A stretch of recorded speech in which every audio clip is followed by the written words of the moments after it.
Good morning. Thank you for having me. If you have a problem hearing me, just put it in the chat. Otherwise, I'm going to assume I'm on. Thank you once again for having me. This is an important time and an important conversation. We're really looking at the role of libraries in general. I would suggest that law libraries in particular have a really important role to play as we are in our current situation across the globe, where we see immigration, we see climate issues, we see wars in Europe, we see all of these things.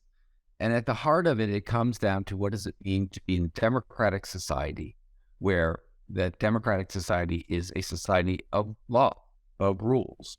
And so what I want to talk to you today about is a little bit about a transition and a change that I think is increasingly important for libraries of all sorts, and I would argue for law libraries in particular. In preparing for this conversation, we got some input on what was going on with the judicial libraries, federal and otherwise, in Brazil, and I admit not being a specialist in that topic, so please bear with me as I am doing my best to connect. But I wanted to think about, as libraries have changed, as technology has brought in new systems and new services, we've seen a challenge to an old model. We've seen a challenge to traditional services. As we've seen increased direct access between judges, lawyers, and paralegals to information sources, not needing the mediation, and get to that in a moment, of librarians, the question has been, how can libraries be relevant, continued relevant, and I would argue more important than ever? And as we're going to see through my slides, my argument is ultimately an argument that we need to shift our focus from those who are well acquainted with the law, those who are well acquainted with how these systems work, to those who are impacted by the law, those whose life is changed by policy, by legal decisions, by everyday occurrences that happen in a courtroom. And to do that, we need to rethink how we rethink libraries. We need to move from thinking of libraries as collections and access to materials to centers and supporters of communities. And I'll probably use that word a lot, communities. And I just want to take a moment to clarify what I mean by it. Oftentimes, when we hear the word communities, we think of places that we live, towns, villages, cities. And those are communities based in a place. But there are other communities. There are the community of lawyers. There are communities of judges. There are communities based on a university, based on a school. A community is any group of people organized around some central principle, where they live, where they work, what they do, but also part of a system that allocates scarce resources. That could be money, it could be time, that could be real estate. So when I use the word community, please don't take that to say, oh, he's only talking about public libraries. I'll try to be really explicit when I'm talking about the public. But I'm going to bring up some slides. I believe there are translated ones available for you, but I have the English ones. So here we go. And I apologize because, I don't know if you've ever heard the old joke that what do you call someone who speaks 3 languages? They're trilingual. What do you call someone who speaks 2 languages? They're bilingual. What do you call someone who speaks 1 language? American. So I admit I apologize for my lack of language skills. So let's get to it. Let's talk a little bit about what I see as some opportunities for librarianship moving forward. And so in a traditional model of a law library, we looked at the idea of the trial people recommend that it was worse to have Lankes sashes, before to have local policies, natural laws that are people to get in it were about the law. That also included access to making it legal database precedents of the acts and the light of law in society. Expert databases to be identifying it, dispute, expert testimony. We looked at access to the database. It was about it was so not overflow.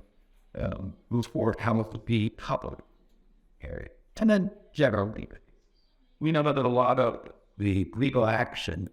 We think that lawyers and judges be both is not necessarily access to law all that work, but active to content that we need. We're talking about solution. We're talking about different criminal acts. We're talking about financial system.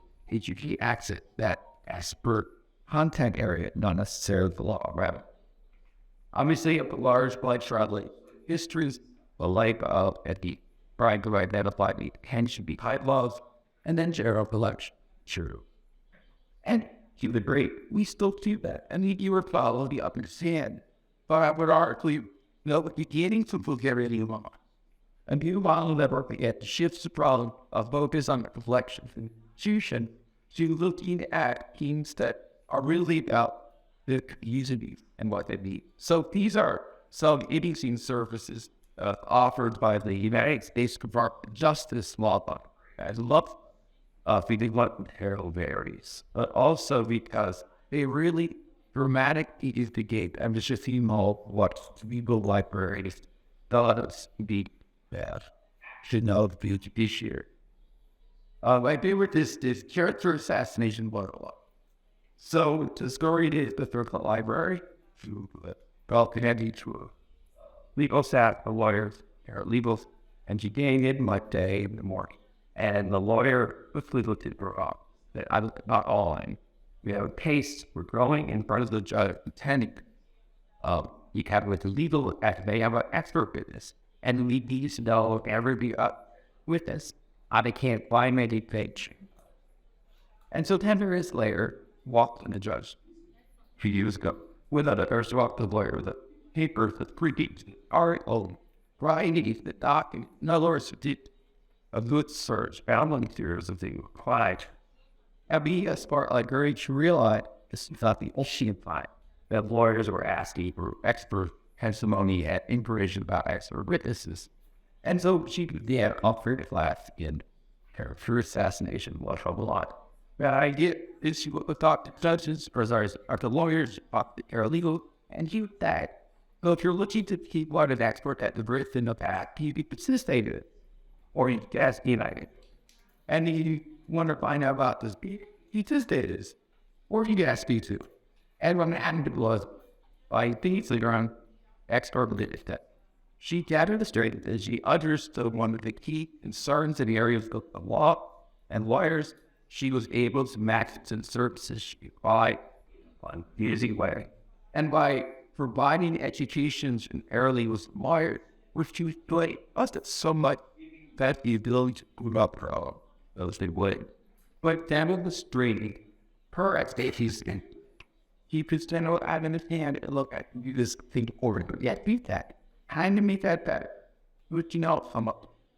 So this idea of having a meeting of the need right back of looking at the people who were view the scene versus more up her exercise and enacting as opposed to simply saying, well, here's the stuff to put mine. There's another thing that happened, which is I was talking with lawyers that are environmental section of the Department of Justice. And they were talking about how they are the civil law side. Have to prosecute civil statute and civil procedures. And they said, no, the difficulty was that they were the criminals. They had access to federal marshal. They had access to people with that as in done. And so they needed a line that they needed to engage and gather data that they could send federal environmental law lawyers saying, on the civil side, we don't have that. We don't have access to that. He said, so instead we use librarians. We use librarians as our federal marshals. And while we don't send them to knock on doors of people giving testimony, we do send them out into public database. And they actually have public databases, public records, and they actually have, in the United States, Social Security access. They have identifying numbers, which is normally considered confidential. And he said, for us, that's a band of people that can go and do this amazing sort of on-the-ground gathering of data and facts that we as lawyers are not prepared to do. This led to this third bullet, which was the lawyers found this to be so useful and so helpful that they began embedding legal librarians into the teams of prosecutors and defense, into the legal teams themselves. They were going to court. They were, during testimony, during court cases, doing real-time reference. They were looking at resources, fact-checking, feeding into the lawyers in real time what they needed to do to work on their cases. And so this idea that the law librarian's job stops at the doorway of the library didn't work. And so instead, the librarians pushed out into the activities, into the vital, most important activities that this post did. And they demonstrated their value on a regular basis, what they could do, what they could provide, and how that would work. So this is what I want to begin to talk about, because what I'm going to argue is increasingly, and once again, I will argue this from a U.S. experience, but it's an experience that I've seen in different library settings around the world, from public settings to ministerial libraries to national libraries. All of these folks are looking in the same way that I think is happening in Brazil, which is what we used to do. Is it as helpful? What do we do now? When a judge, when a lawyer, when a paralegal, when people can go directly and search the databases that we have access to, and the interfaces to those databases are getting easier and easier to use. Honestly, the retrieval is getting better and better, and the cost is plummeting for the end use, not for us. What's left for the library to do? And I would argue that what we need to do, as I said, is not focus on the people with legal expertise, but look at the people that are impacted by the actual legal system, demonstrating our value not only to judges and our bosses, but demonstrating our value to the communities that are ultimately the people who pay the tab. So what I need to do is talk about what does it mean to look at what federal and state and local law libraries, public law libraries, what can they do in order to truly change the world for better? What is that switch that what we can talk about as a new mission of not serving people who shape democracy, but serving people who are the democratic participants, serving the citizens directly, because ultimately what we're all facing, particularly in the United States, particularly Brazil, is a need to reaffirm and structure our democratic participation. Our role has always been to try and help the process of democracy along through the legal system. Now we need to look at how we prepare citizens that are impacted by that legal system to participate in our democracy, to oversee and provide that oversight to our elected officials, and to ultimately be educated so that they can govern themselves. To do that, we need to think about what is a librarian. And I know that sounds really silly because we have degrees and we have jobs and we have titles called librarians. So clearly we know, but I argue that we don't. All too often, the definition of a librarian is someone who works in a library. And that's not a very satisfying definition. So I define a librarian by three things: their values, their methods that they use, but I'm going to focus specifically on their mission. The mission of a librarian, not of a library, not of an institution, but by an individual, is to improve society. And we just stop there. But how do we improve society? How do we make things better? We make things better by facilitating knowledge creation within our communities. Big fancy words to say. We make the world a better place by helping people learn. By helping people learn about themselves, about a topic, about a law, about a process, about what they find meaning in. And it is actually the definition of a library that needs to come from that definition of a librarian. In other words, it doesn't work the other way around. You can't define a librarian by saying this is what a library is and people are part of it. You got to do it the other way around. As librarians are conducting and enacting their mission, they will tend to build libraries. They can do it once again, embedded in legal teams. They can do it in instructional. They can do it one-on-one, but they tend to build collections of resources in the pursuit of their mission.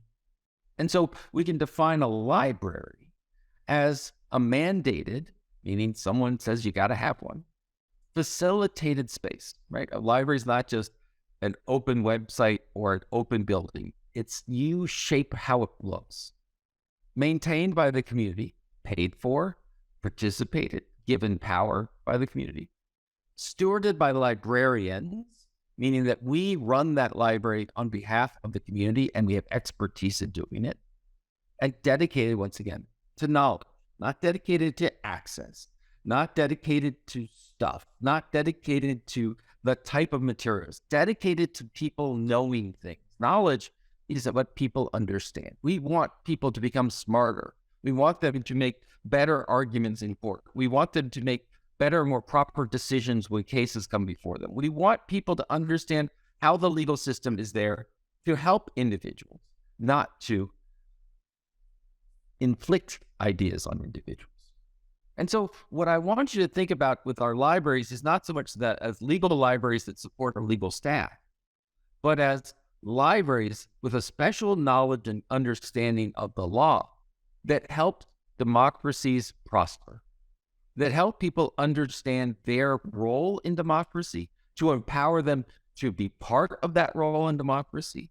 And when we look around, we say, well, public libraries do some of that. And well, but what about our National Library could do that, or et cetera. Think about it.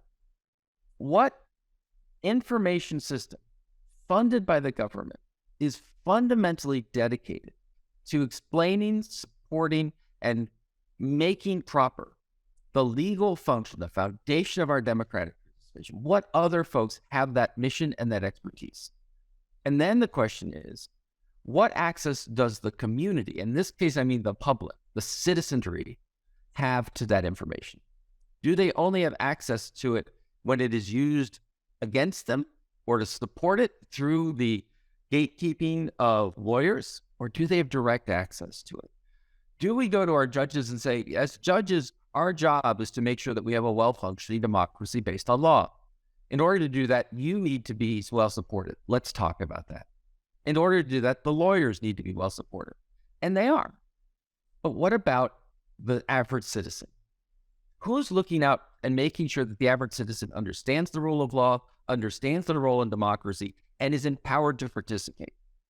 Tell me that's not a mission that we can sell to people who are supporting our libraries, that we are going to keep our focus, we're going to keep supporting what they need, but as there's less of a need for database access and search, there is an increasing need of our communities being well-educated. If we want to support and have a well-functioning judiciary, if we want to continue to have a rule of law that people respect, adhere to, support, we need to educate the public, particularly if in the areas our education systems aren't that strong. So what are the functions of a democracy's libraries, right? You're talking about yourselves as judiciary or law libraries. I would argue that you are democracy libraries. Well, first, a library for the public, building judicial and legal information literacy.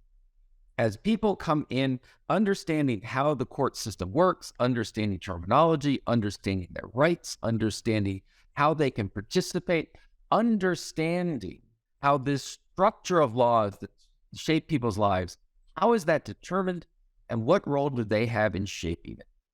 Yes, the provision of legal resources to the public, the ability to get at databases and resources, the law on a regular basis in a way they can understand.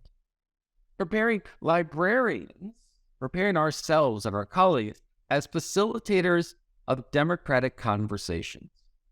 What I mean by that is it's not a matter of saying, here's all the statutes of Brazil, you're educated. That's not how it works.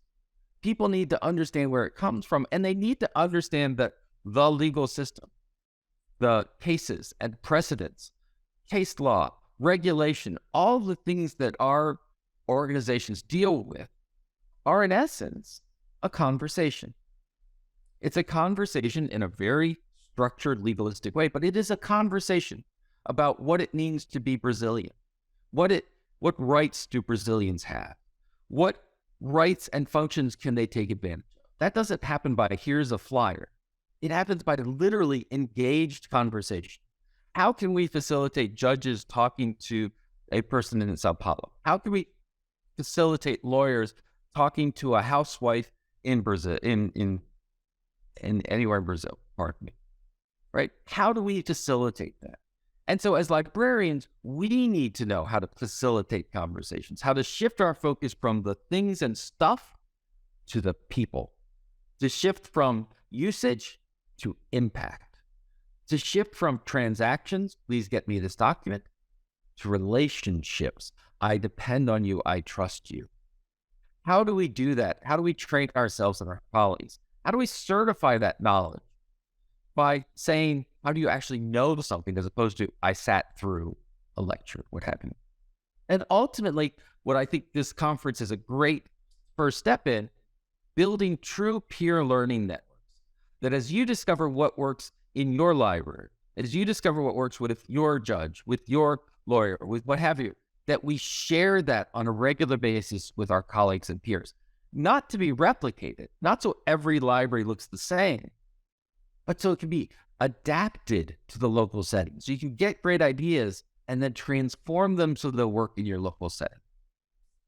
We also need to talk about the direct confrontation of the misinformation and disinformation pandemic. We need to talk about how judiciary libraries, it is part of the responsibility of the judicial system to increase digital and media literacy beyond a legalistic approach, which sounds ironic. But that means we need to say that part of being a functioning society that is based and governed by laws, people must understand how they can trust information, how they can find reliable information, how they can analyze information. Because we know that that's not just the average public. We also know that some judges and lawyers need to know that as well.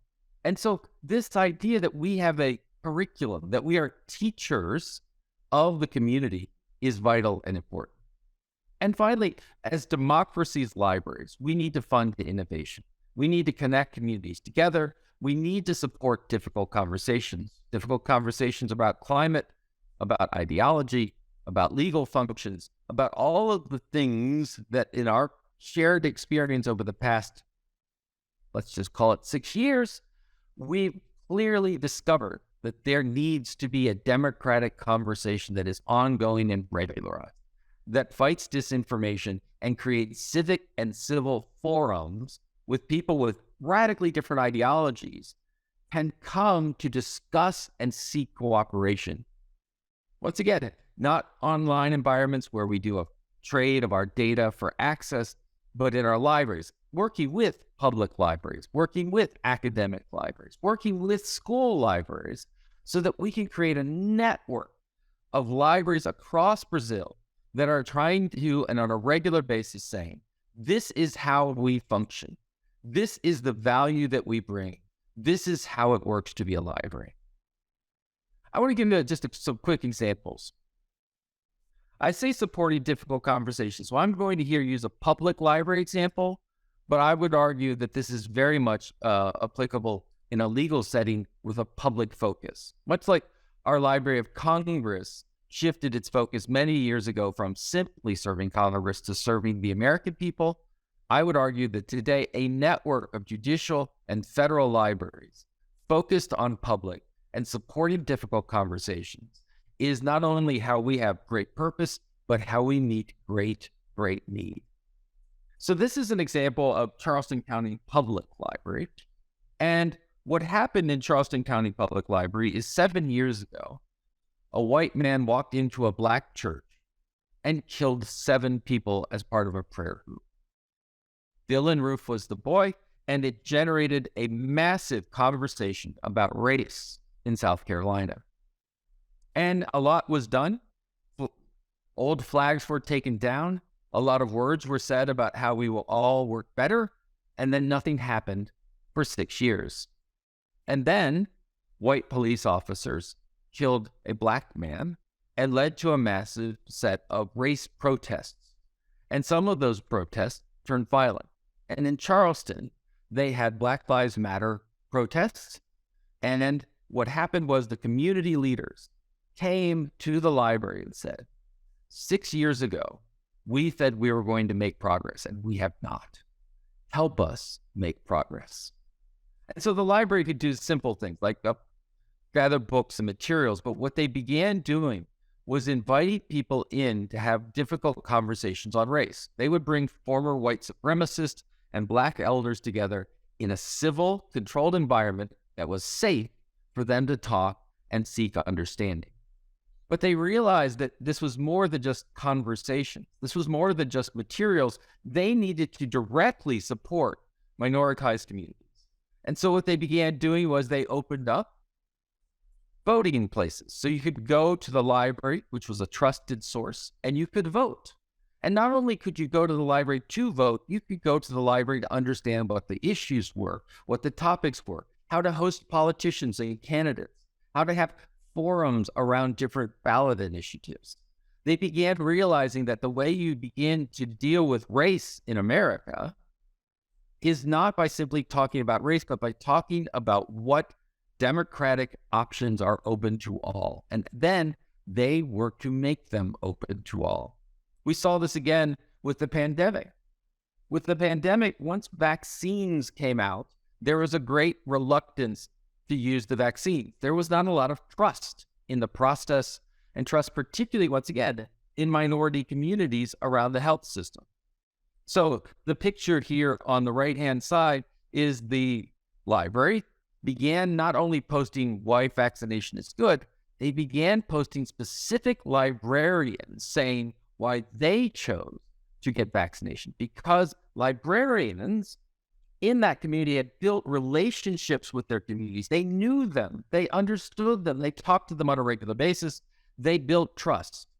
And the librarians took that trust that they had built, that currency they had built, and they spent it to get people vaccinated to save lives. They began engaging in health activities and talking about the importance of health, talking about mental health, talking about how we could be a better thriving society. Once again, that can turn into what policies come out, that can turn into judgments, that can turn into case law that people need to understand about their rights and participation. My point of all of this is that shifting our focus to support democracy means not simply talking about democracy as constitutional law, but talking about what it means to thrive in a democratic society. What does it mean to have power in a democratic society? What does it mean to be a right to be healthy, a right to be free, but also a responsibility in that freedom? Those are conversations that are occurring in our courtrooms, but they're occurring with very specific language, with very specific rules that are often disconnected from the average citizen's daily life. Libraries, particularly law and judicial libraries, can be the bridge between that complex, stilted, important, but somewhat inaccessible conversation about what it means to be in a democracy, and the average person who needs to thrive in that democratic institution. And there is no one in our society that is tasked to do that beyond our primary and secondary schools. And that is the gap, the vital, important gap that too often misinformation rushes into, political speech rushes into, ideologies rush in to fill the gap. And librarians need to fill that gap.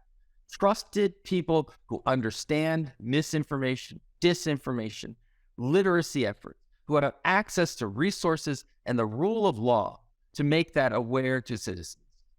We need to be the ones that are ensuring not that things are well done in court cases. Yes, that's part of our job. We need to make sure that the court cases are having the proper impact in the neighborhoods, in the street, in the lives of our citizens. We also need to talk about how we can come together as a network and create not maker spaces of 3D images and such, but how we can create professional maker spaces, a place for law and judicial librarians to get together and say, what does it mean to be a librarian now? What do we do, etc. So I'm just about at the end of my time. So let me just end with a pitch. We work in a democratic society governed by laws, but the only way that society works is if all people are enfranchised, are empowered to be part of that democratic conversation. We have seen that people who are separated from those conversations, who feel disconnected from the legal system, who see the legal system as not worried about their daily lives, we've seen that that leads to protests. We've seen that leads to violence. We've seen that lead to increasing ideological differences. We've seen that there is a gap between those who enact and interpret the law and those who are impacted by that law. And that gap is all too often filled with ideological conversations based on information and disinformation to manipulate the average citizen and utilize their ignorance of the law to enforce activities against those individuals. That area is where we need judicial and legal libraries today. That area on a regular basis so that citizens understand that the trust that we build with librarians creates power for them. That in turn will turn into power for the libraries to do their work. It's a virtuous circle. By helping the community become better, the community helps libraries help the community become better, and we see it. We know that we don't need to do all the things we've done in the past, and we were brilliant at what we did in the past. It is hard to give up traditional functions that we've done. It is hard to look at things and say, we're not going to do that anymore. That needs to spend less time. It turns out people can search pretty well. We need to celebrate the fact that we did it, and then celebrate that all that work led us to where we are today to do something different, to put our communities at the center of what we do. Yes, communities, the legal community as a primary, but the public, the citizenry as a secondary. And in fact, honestly, they're both the same importance these days. And we will not serve the public the same way we serve our legal staff. We will serve the public with basic information, with education, with building trust, with action, with fighting misinformation, with direct campaigns. And in doing that, in coordination with the legal staff, in coordination with the judiciary, in coordination saying, look, the legislative and the executive branch are not doing this. They're not doing enough. We are the ones who need to build in credibility of what you do, and to do that, we need to build direct relationships with the public. So whether that public is 100 people in a village, whether that public is a couple of million people in a country, that's what we need to begin to focus on. Take our expertise, take our trust, take our relationship with the judicial branch and say, we now need to apply this to the common citizen and make it clear that what they're doing. And if you say that's too big and we're not going to take on disinformation, that's too political. We can't get involved in that. I would argue that what you're saying is that the average citizen's life is not as important as what's happening in our courtrooms. And I don't think anyone, including the judges, would say that. So let us focus on that. Let us build democracy. Let us build the next great chapter in our countries, mine and yours, by taking this opportunity, by taking the gap that has been set up by radical ideologies, by taking the gap that political speech has left, where instead of messages coming from our elected officials such that are objective and useful to all, they are slanted and directed at bases. Let us take the history of judicial prudence, the history of judicial action, the history of judicial ethics, and use that as a campaign and a platform to repair our communities. That's a task that's worth our time. Thank you very much. I don't think we have the ability to do Q&A. I can be available. If we do not, I am available through email and always want to be helpful to my colleagues in Brazil. Thank you again.